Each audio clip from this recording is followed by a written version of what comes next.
Bonjour à tous, salut les amis, j'espère que vous allez bien, j'espère que vous êtes prêts parce que, attention, cette vidéo est vraiment très consistante, vraiment très intéressante, avec 4 news dont certaines vraiment costauds. Alors installez-vous confortablement, on perd pas plus de temps que ça, c'est parti pour l'épisode 58 des News Gaming, allez, go!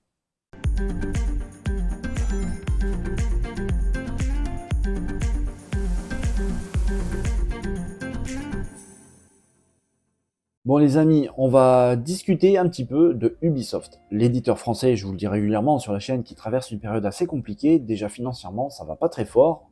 Faut savoir que l'année dernière, ils ont enregistré des pertes records, vraiment, près de 500 millions d'euros de pertes. De l'histoire d'Ubisoft, c'est du jamais vu. Donc forcément, ça fait un petit peu peur, ça fait grincer des dents en interne chez Ubisoft.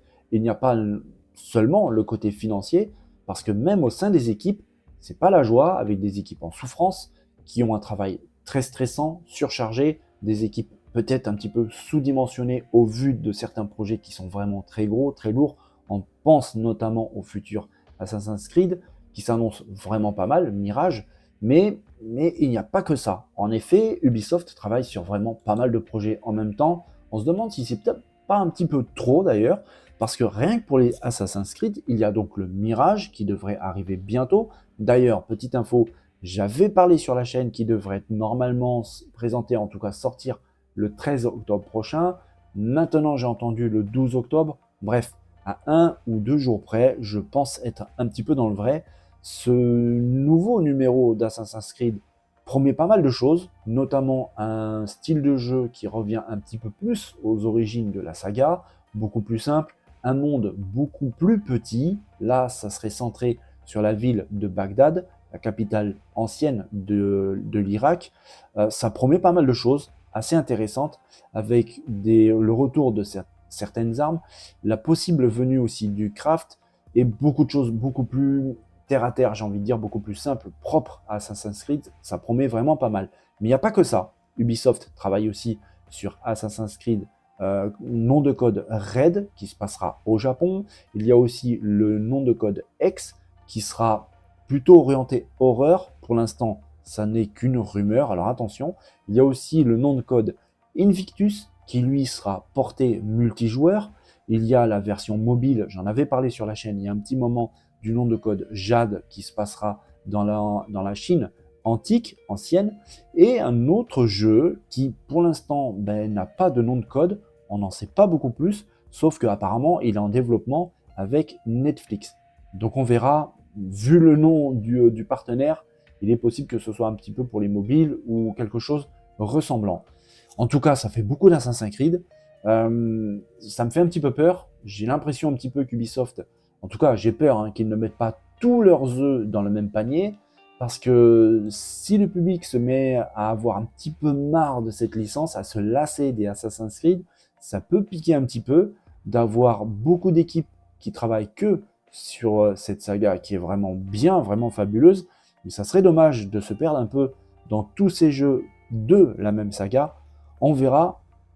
Mais en tout cas, je sais que Ubisoft travaille sur d'autres jeux. J'en avais parlé d'ailleurs sur la chaîne. Il y a bien sûr Avatar Frontier of Pandora.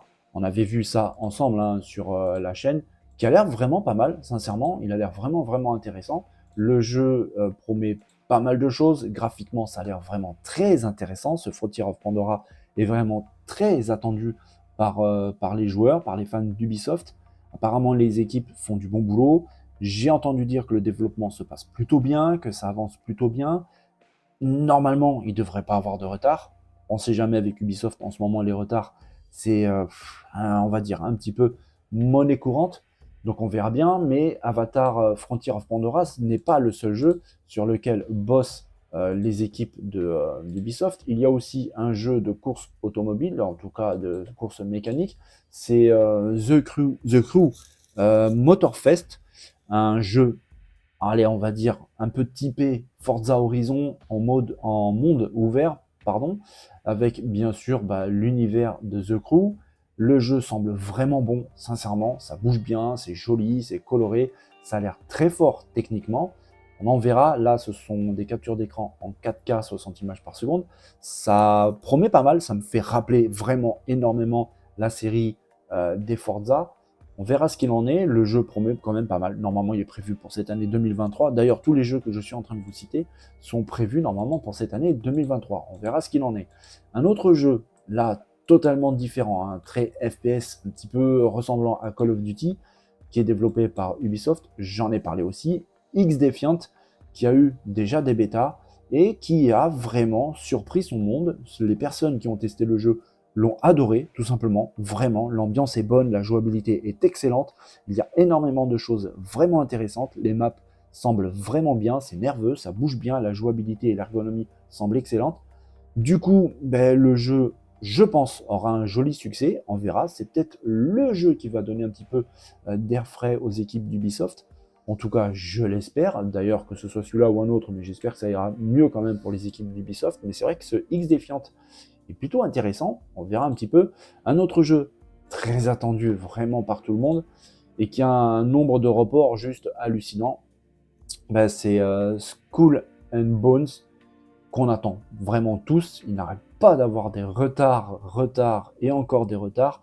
Alors comme je dis toujours, il vaut mieux qu'un jeu soit retardé, mais qu'il soit au moins terminé et le plus correctement possible. Même évidemment, il aura droit à des patchs, ça c'est sûr et certain. Mais quand même, si on peut limiter un petit peu la casse, c'est quand même pas mal. Plutôt que de sortir un jeu à la va-vite, sous le stress pour les développeurs, et qui soit bâclé avec des bugs, mal finis, obligé de télécharger des patchs qui sont aussi lourds que le jeu lui-même. Enfin bref, l'exemple par exemple de Redfall n'est pas très bon à suivre. Donc oui, Ubisoft a eu raison de reculer la sortie de ce jeu, qui est vraiment très attendu. On verra, mais c'est vrai qu'au vu de ces images, ça donne envie vraiment. Je ne vais pas vous expliquer le jeu, ça se voit tout de suite, ça se passe dans la piraterie. Donc on verra beaucoup de jeux donc en prévision et en développement chez Ubisoft. J'espère que ça va bien se passer. Le 12 juin prochain, il y a la conférence Ubisoft Forward. On risque d'avoir beaucoup de nouvelles sur tous ces jeux que je viens d'évoquer, les futurs Assassin's Creed. On verra parce qu'en plus de ça, j'ai entendu parler d'une restructuration à l'intérieur des équipes d'Ubisoft pour rediriger certaines équipes, certains développeurs dans les équipes un petit peu en souffrance qui s'occupent notamment des séries des Assassin's Creed qui ont besoin vraiment d'un gros coup de pouce. Donc on verra comment ça se passe pour Ubisoft. Mais c'est vrai qu'après toutes ces mauvaises nouvelles, que ce soit financières ou autres, ça fait du bien d'avoir un peu des news un peu positives avec tous ces développements qui se passent plutôt bien, même s'il y a des retards, ça se passe quand même plutôt bien. Le 12 juin, donc l'Ubisoft Forward, et on en saura beaucoup plus sur tous ces titres. Les amis, vous savez, sur la chaîne, j'en parle régulièrement d'un jeu qui, en tout cas techniquement, met une méchante claque à absolument tout ce qu'il y a en ce moment en tant que production vidéoludique.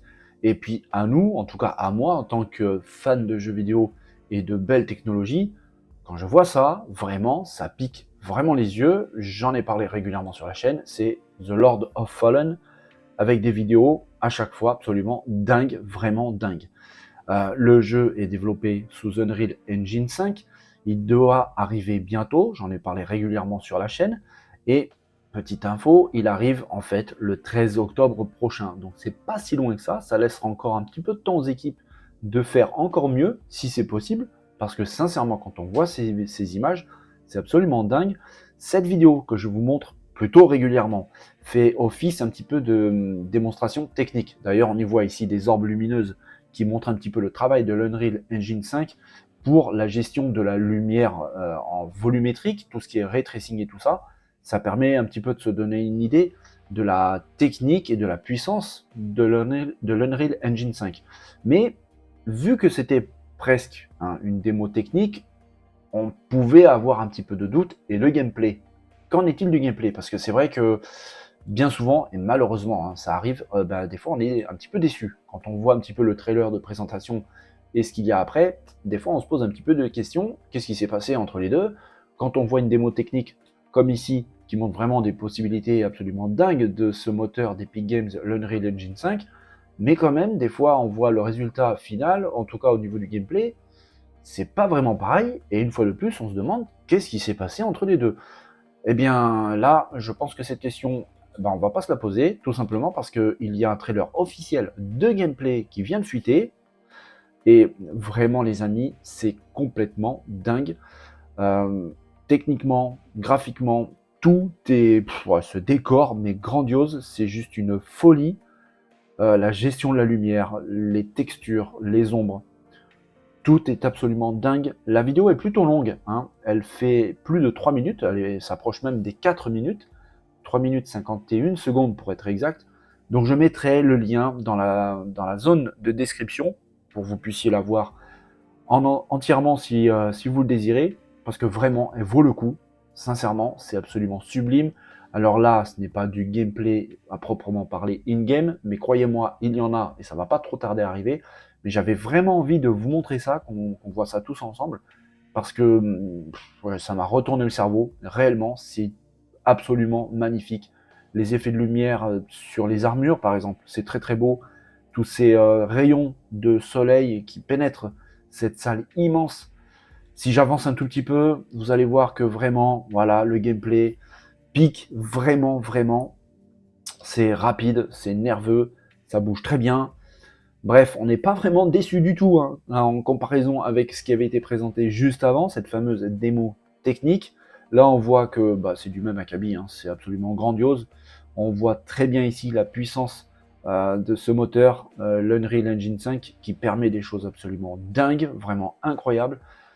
J'ai hâte, les amis, vraiment, vraiment, j'ai hâte, parce que le futur proche, hein, on parle du 13 octobre quand même, s'annonce complètement dingue au niveau gaming, parce que je rappelle aussi, il y a Final Fantasy XVI qui déboule sur PS5, qui graphiquement aussi, ça va être une folie furieuse.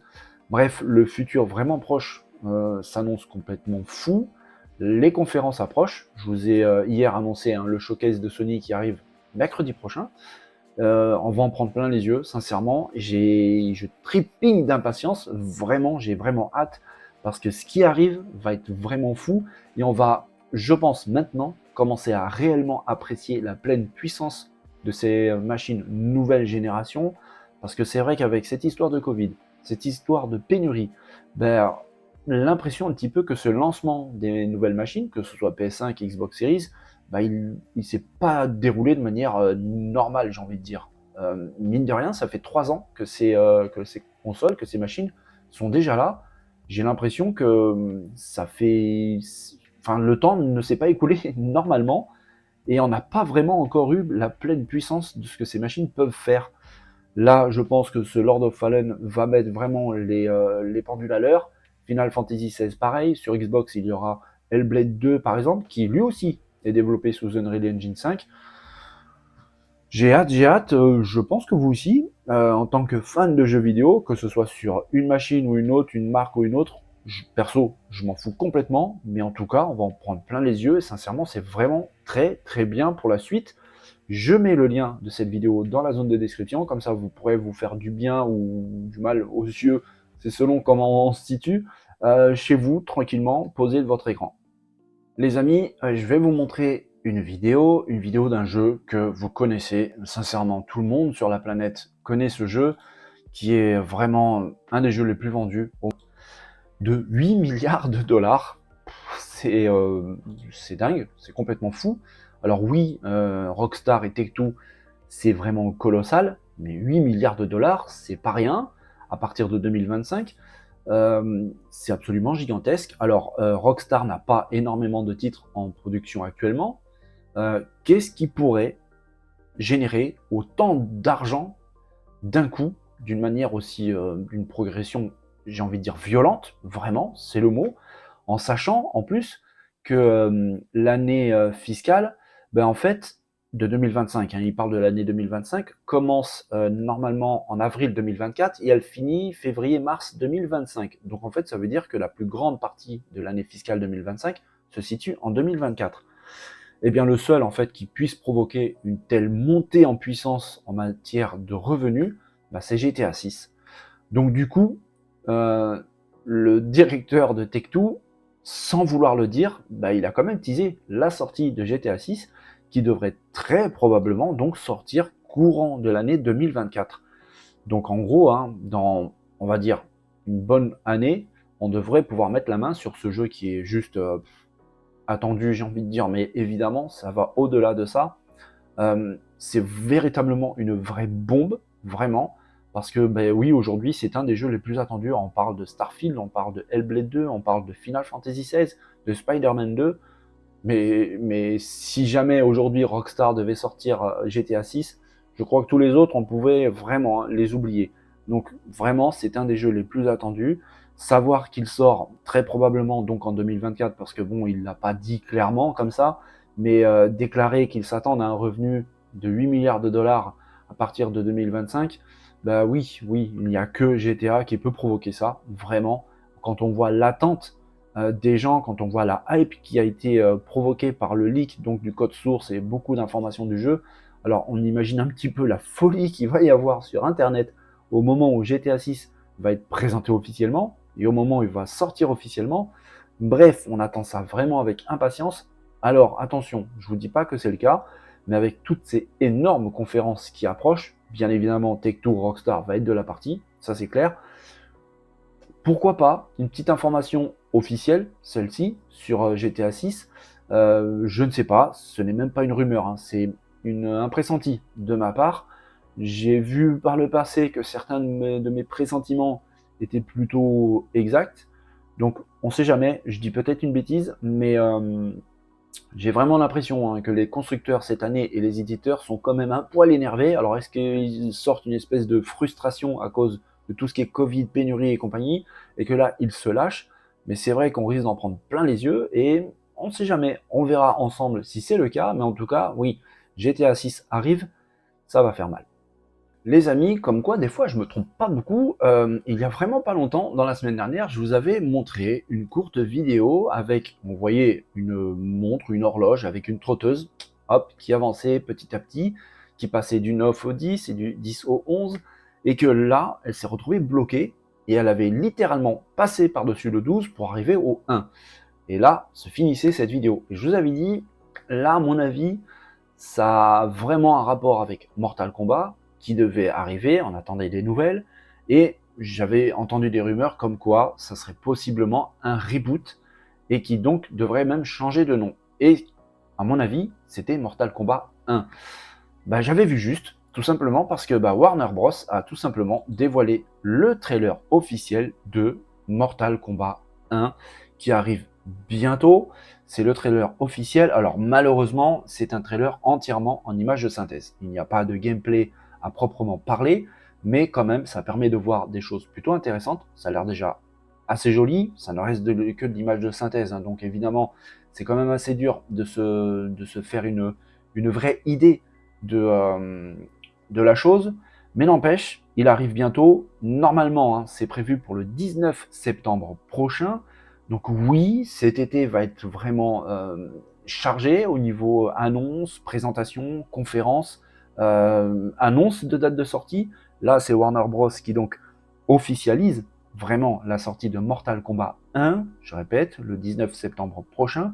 Il sortira sur Xbox Series, donc la S et la X, la PS5, PC et aussi sur Nintendo Switch. On voit ici par exemple Sub-Zero et Scorpion, ça rappellera des souvenirs un petit peu aux nostalgiques. Le jeu est aussi gore qu'avant, c'est aussi trash et violent qu'avant. Après, ça s'appelle Mortal Kombat, hein, c'est pas la petite princesse qui fait des câlins à des fées. Donc voilà, mais avec les possibilités des consoles nouvelle génération, ça pique un tout petit peu plus, croyez-moi. C'est relativement violent, ça reste dans l'esprit Mortal Kombat. Pareil, pour ce trailer, je vous mets le lien dans la zone de description. Vous pourrez vous faire une idée vous-même, croyez-moi, ça pique.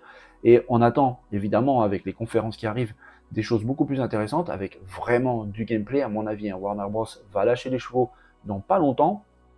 Mes amis, cet été va être chargé, vraiment, et ça s'annonce vraiment très très passionnant. Eh bien, si toutes les émissions sont comme celle-ci pendant cet été avec les conférences, waouh, ça va être vraiment costaud. On va bien s'amuser, vraiment, avec toutes ces annonces qui approchent, et celle-ci, par exemple, vraiment très intéressante. Moi, j'ai adoré préparer cette émission, vraiment, c'était complètement dingue. J'espère que vous avez aimé la vidéo. Si c'est le cas, n'hésitez pas à rejoindre l'aventure, abonnez-vous, c'est gratuit et sincèrement, ça fait plaisir pour moi. Mais en plus, vous avez des bonnes informations. Alors comme ça, tout le monde est content. N'hésitez pas aussi à mettre tous les pouces que vous pouvez, à partager, venir dans la zone de commentaires pour échanger sur notre passion commune, le jeu vidéo.